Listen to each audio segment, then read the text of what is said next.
Yo sé que cuando se habla de liderazgo, muchas veces entra en conflicto entre nosotros imágenes de ciertas personas a las que se les ha atribuido el papel de un líder, pero que creo que no concuerdan con el liderazgo como lo vamos a valorar.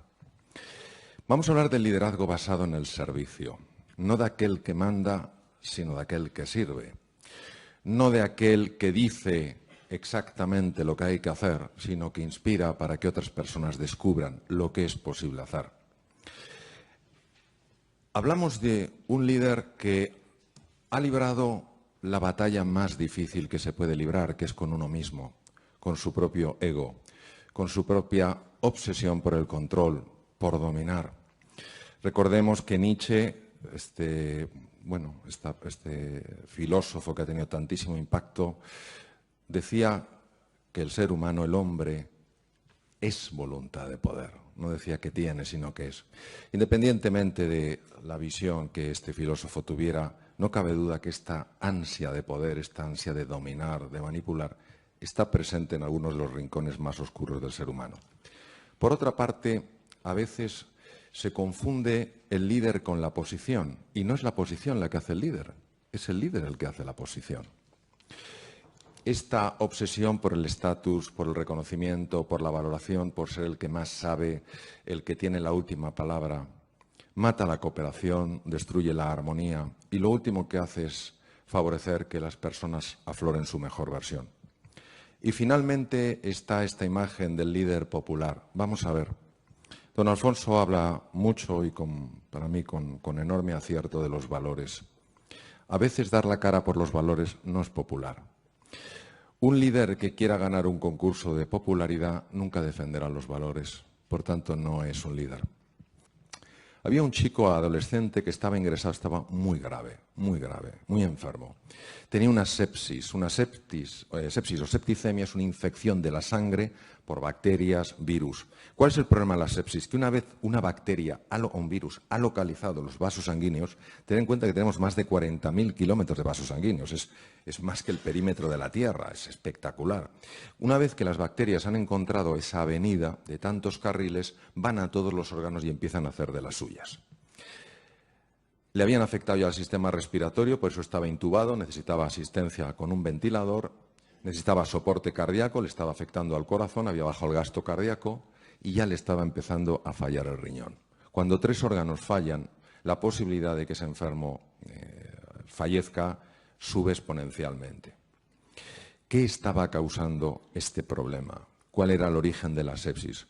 Cuando un enfermo empieza con fiebre, tiritona, cuando se sospecha una infección, se hace un hemocultivo, se saca sangre y se espera, se tiene la ilusión de pillar a la bacteria que esté originando el problema. Porque si no hay que utilizar lo que se llama antibióticos de amplio espectro, es decir, mandar bombas intentando que se carguen pues todo lo que pueda haber por ahí, pero carecen de la especificidad, de la concreción de saber exactamente la bacteria y qué la destruye. Tuvieron mucha fortuna porque en el hemocultivo, en uno de los hemocultivos, hacen varios hemocultivos siempre, en uno de los hemocultivos engancharon la bacteria. Es una borrelia, es una bacteria muy agresiva. Animados ante este descubrimiento empezaron a ponerle el antibiótico específico, pero ¿sabéis el problema? El chico parecía que mejoraba y de repente empeoraba. Mejoraba y empeoraba. ¿Sabéis por qué? Porque no habían encontrado el foco infeccioso que seguía mandando bacterias a la sangre. Es difícil describir la tecnología del hospital en el que estuve, pero algunos de los principales inventos en medicina últimos se habían hecho en su hospital. Le habían hecho de todo, no encontraban el origen. Un día el catedrático, la máxima autoridad en la universidad, el catedrático de medicina, jefe de departamento del Beth Israel, catedrático en la Universidad de Harvard, fue al hospital. Los catedráticos allí dedican mucho tiempo a escribir e investigar y pocas veces hacen ya visitas o van a ver a los enfermos porque están como en otro nivel y las personas que están prestando atención a los enfermos son médicos buenísimos, de los mejores que hay en el mundo y que están mucho más en la faceta clínica, por supuesto publican, pero su labor principal es la clínica. Cuando un catedrático pasa por el hospital, eso es un evento. Y en ese evento pues intenta apuntarse todo el que puede. Hoy sabemos que hablan 2 personas extraordinarias, que las tenemos aquí, y os apuntáis un montón de personas porque os apetece oírlas. Bien. El catedrático pasó por la unidad de cuidados intensivos y le informaron de la situación del chico. Con el catedrático había jefes de departamento, el responsable máximo de la UBI médica, de la MICU, había residentes que estaban haciendo la especialidad en distintos campos de la medicina interna y había un interno. El interno, para los que trabajéis en empresas, sería equiparable a un becario. Es decir, alguien que acaba de acabar la carrera y empieza ahí diciendo, a ver qué aprendo. El interno a Estados Unidos pasa un año y después de ese año intenta entrar en uno de los programas buenos de residencia, hacerse cardiólogo, cirujano torácico, lo que sea. El catedrático pregunta por el chico y le dicen que están muy preocupados porque ya no saben qué hacer, no localizan el origen de la infección por borrelias, está fallando el riñón y temen lo peor. Y en ese momento, el becario, el último mono de a bordo, para que nos entendamos, de manera espontánea lanza una pregunta. ¿Alguien le ha mirado detrás de las orejas? A ver, en esta vida, si haces una pregunta rara, te pueden pasar varias cosas. La primera, que nadie te oye. No sabes cómo, pero nadie te ha oído. No importa lo que grites. La segunda es que te oyen y te miran raro. Y la tercera es que te oyen, te miran y preguntan, ¿quién es este? Bien. Quiero que entendáis de lo que estamos hablando. Estamos hablando de un catedrático de medicina interna de la Universidad de Harvard, reconocido en el mundo entero por sus libros, sus publicaciones, por su trayectoria, y un chico que acaba de terminar la universidad. Es decir, David y Goliat. ¿Qué es lo que sucede normalmente? Lo que sucede normalmente es que la arrogancia, la soberbia, el estatus, el no hay nadie que sepa más que yo tengo que demostrar todo lo que sé, el otro no sabe, yo conozco, los demás no, se apodera de nosotros y ya no eres tú, es tu ego. Y claro, sobre todo cuando hay gente que te mira. Gente que te mira como si fueras el oráculo de Delfos, la comunicación directa con los dioses. Pero quiero deciros lo que pasó. Este catedrático en la Universidad de Harvard era un verdadero líder. ¿Por qué? Porque era una gran persona. Era un hombre humilde. Recordemos que la palabra humildad viene del latín humus, lo que fertiliza la tierra. Para mí no hay virtud más elevada que la humildad, porque la humildad permite ver, como diría con tanto acierto don Alfonso, con esa mirada profunda, más anchura, más alcance, más hondura. Primero por eso, por humildad. Segundo, por curiosidad. Es sorprendente a veces nuestro refranero. La curiosidad mató al gato. ¿Qué habría sido del ser humano sin curiosidad?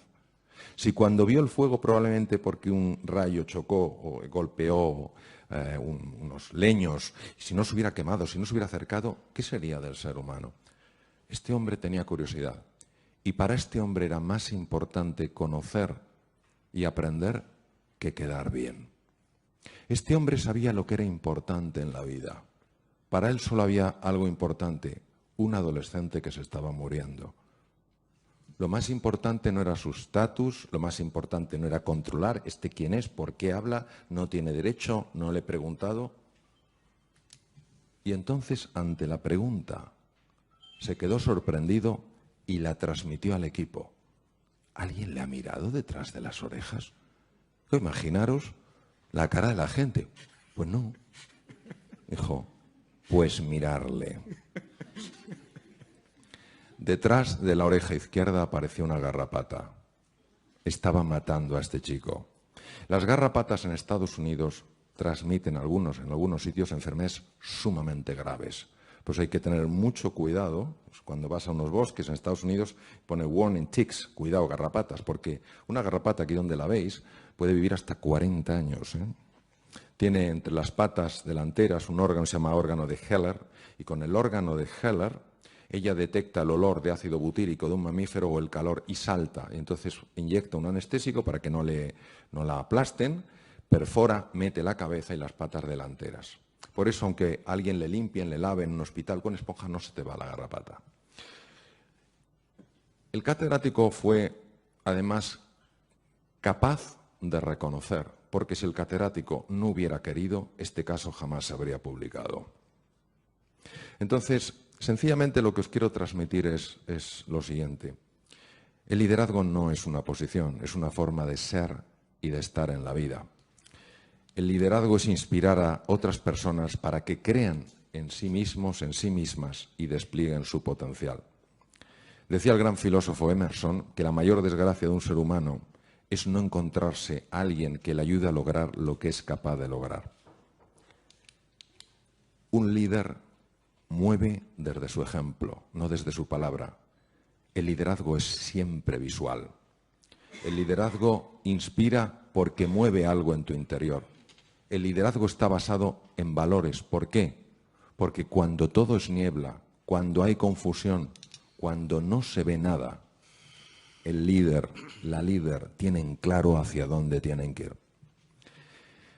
Yo realmente tengo más ilusión de escuchar vuestras preguntas que de seguir a lo mejor comentando cosas.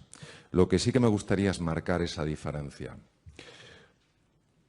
Un jefe puede pedir, puede exigir que le rindan cuentas, lo que en inglés llamaríamos el accountability. Rindes cuentas, y si no rindes cuentas, no haces tu trabajo, ya veremos lo que hago contigo. Pero un líder hace algo mucho más potente. No solo las personas rinden cuentas de lo que se espera de ellos, las personas dan en base a lo que se espera de ellos. Si tú esperas mucho de ellos, si crees de verdad en ellos y en su potencial, si tienes una fe profunda en el ser humano, en su grandeza, independientemente de las torpezas que todos hacemos, yo el primero, inevitablemente tú estás transmitiendo a través de tu simple mirada hasta qué punto estás convencido de la grandeza de esas personas. Hay una zona de confort que es la más dura en el ser humano, que es cómo te has definido a ti mismo que eres. Cómo te has definido quién eres. Los procesos mentales que te hacen pensar que tú no puedes ir más allá, que hay ciertos obstáculos que son demasiado grandes para ti, o que tú eres demasiado pequeño para ellos. Y es mi experiencia personal que esto no es así. Obviamente no implica que hagamos cosas absurdas. Simplemente implica que lo que nos parece imposible puede pasar, como decías tú, Juan, a improbable y después a posible. La experiencia que tengo en los viajes interiores, que es el campo que más me puede apasionar, es la siguiente. Cuando tú viajas al interior, descubres dos cosas. Lo primero que descubres es que te vienes contando una milonga desde que eras pequeño. Y esa milonga, el problema es que te la has creído. Lo que tú crees, lo creas. Porque lo vives como una certeza incuestionable. Pues todos nosotros arrastramos lo que se llaman narrativas, es apasionante cómo se generan en los lóbulos prefrontales del cerebro.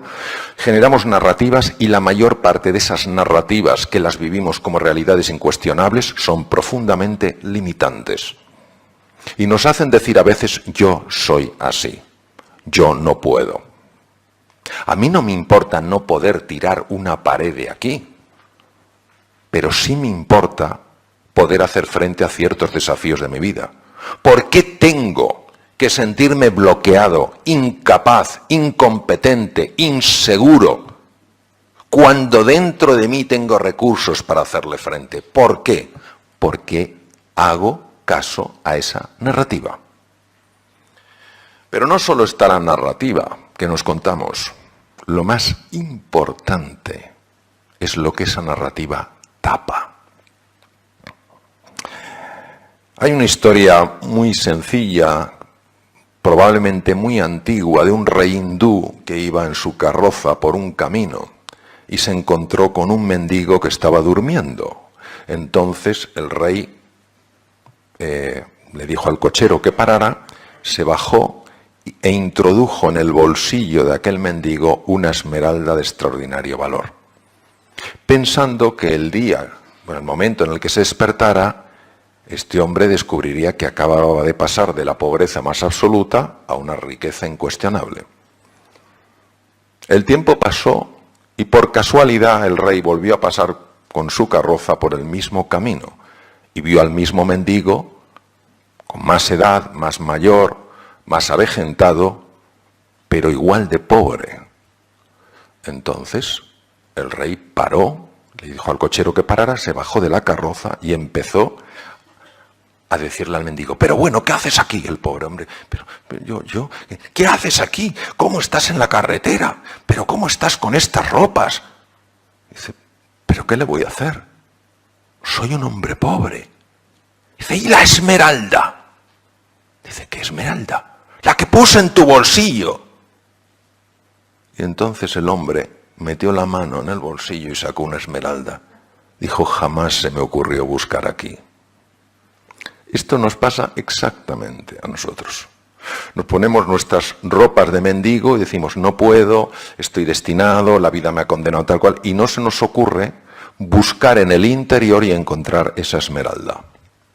Si yo pensara que es una tontería, si yo pensara que es un cuento infantil o un adorno para alegraros la tarde,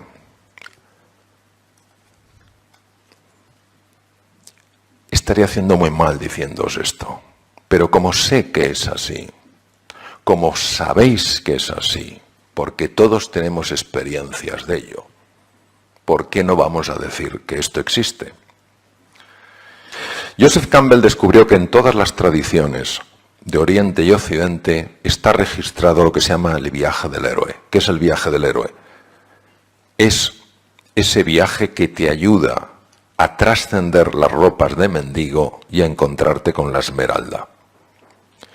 Es un viaje que te saca de tu zona de confort, de cómo te has definido: soy un mendigo. Te introduce en un mundo nuevo, jamás te has planteado que hubiera más de lo aparente, y te permite encontrarte con tu riqueza interior. Por eso en el viaje del héroe, lo mismo que a los 4 protagonistas principales de la novela, les ocurre esto. Penetran en su interior siguiendo un viaje exterior, y cuando han completado ese viaje, todo su ser se ha transformado. Previo a Joseph Campbell, hubo un científico que os sonará a todos, fue discípulo de Freud, y fue la gran desilusión de Freud, no porque el hombre fuera desilusionante, sino porque no estaba dispuesto a considerar que el ser humano se pudiera comprender exclusivamente, sobre todo su patología mental, solo desde la sexualidad. Fue Carl Gustav Jung, él era suizo, Freud era austriaco, y Jung estudió mucho el impacto de la mitología en el inconsciente. Todos tenemos lo que se llama personajes dormidos. En las distintas dimensiones del ser humano aparecen cosas muy hermosas y cosas muy feas. Jung le llamó la sombra. Y es muy difícil verlos, es muy difícil reconocerlos. Y aunque hay personas que te dicen: oye, ¿no te has dado cuenta de esto? Y dices: ¿pero qué va? Eso no es así. Sí, lo está viendo todo el mundo, menos tú. Pues la gente está equivocada. El ser humano, al menos en mi experiencia, solo tiene un oponente. Nunca es otro ser humano. Es su propio ego. El ego es ceguera. El ego ha causado más muertes y más violencia que todas las guerras juntas. De hecho, todas las guerras surgen en su esencia del ego. Yo tengo razón, tú estás equivocado y no te pienso escuchar. Si tenemos en cuenta los estudios de la Universidad de Harvard, que es la pionera en el mundo en este campo, lleva más de 40 años estudiándolo, entre el 60 y el 80% de las enfermedades que padecemos en el mundo occidental, desde patologías cardiovasculares, diabetes, problemas óseos, problemas tendinosos, cáncer, 1000 cosas, tienen una relación directa con el mundo emocional. Directa con el mundo emocional. Hay un concepto que a muchos de vosotros no os sonará porque no sois del campo de la medicina, se llama la homeostasis. El gran padre de la homeostasis fue Walter Bradford Cannon. Cannon, norteamericano, fisiólogo, catedrático en la Universidad de Harvard, estudió mucho esos mecanismos que permiten que los 60 trillones de células de nuestro cuerpo estén funcionando bien. Ellos se encargan de que las células no envejezcan más de lo que tienen que envejecer. Ellos se encargan de que los niveles de azúcar sean los adecuados, de que las células mantengan una comunicación armónica entre ellas. Es decir, todo lo que sea la protección del organismo, todo lo que sea la vitalidad y la regeneración de los tejidos, cabe dentro del paraguas de la homeostasis. Por ejemplo, yo tengo un primo, yo soy cirujano general del aparato digestivo, pasé 26 años ejerciendo cirugía, y yo tengo un primo muy guasón que me decía: tú eres un fontanero de cañerías blandas. Y francamente me dolía. Pero muchas veces miramos el tubo digestivo y dices, curioso, me tomo una patata y sale otra cosa. Y entre medias lo bueno se ha quedado dentro. ¿Qué os parecería si os dijera que uno de los factores más importantes para la regeneración del tejido cerebral, uno de los factores más importantes para tener una buena memoria, para aprender deprisa, se llama BDNF? BDNF pertenece a una categoría de neurotransmisores llamadas neurotrofinas, descubiertas por Rita Levi Montalcini, que ganó el Premio Nobel de Medicina y Fisiología italiana y murió con 102 años. ¿Qué os parecería si os dijera que una de las fuentes más importantes de BDNF es el tubo digestivo? Que puedes tener problemas de memoria por problemas del tubo digestivo.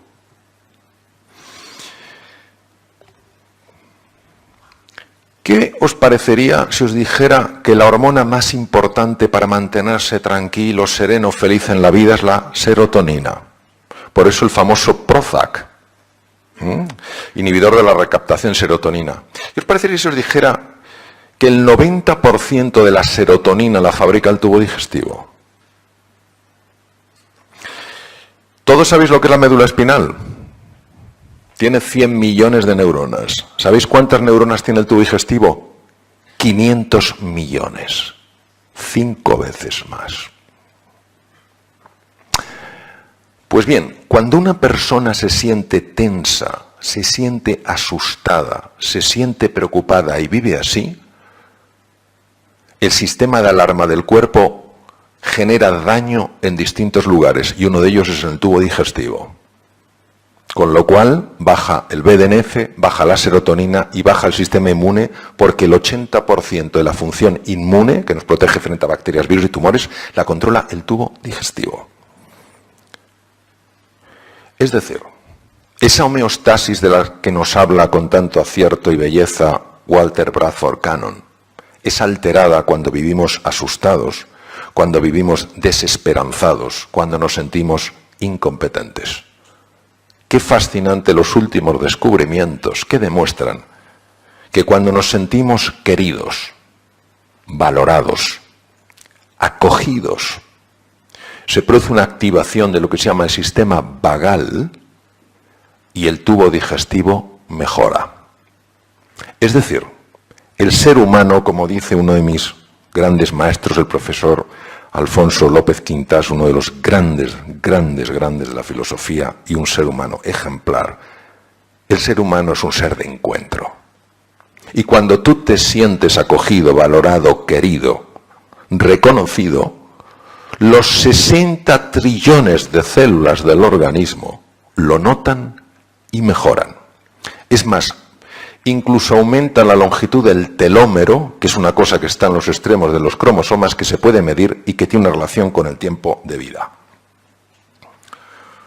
Por tanto, para mí el concepto de medicina holística, es decir, no solo la medicina que me apasiona de la ciencia y la tecnología, sino la medicina que valora, respeta el impacto del cuerpo, me parecía absolutamente esencial. Y es verdad que además del cerebro con sus 100.000 millones de neuronas, 100.000 billones de conexiones, está el cerebro del corazón. El corazón tiene 40.000 neuronas. Diréis, ¿qué pocas? Sí, pero el campo magnético que produce es 5.000 veces más potente que el del cerebro. ¿Sabéis lo que se llama un torus cardíaco? ¿Sabéis que estamos emitiendo un cambio en el campo electromagnético a 3 metros de distancia.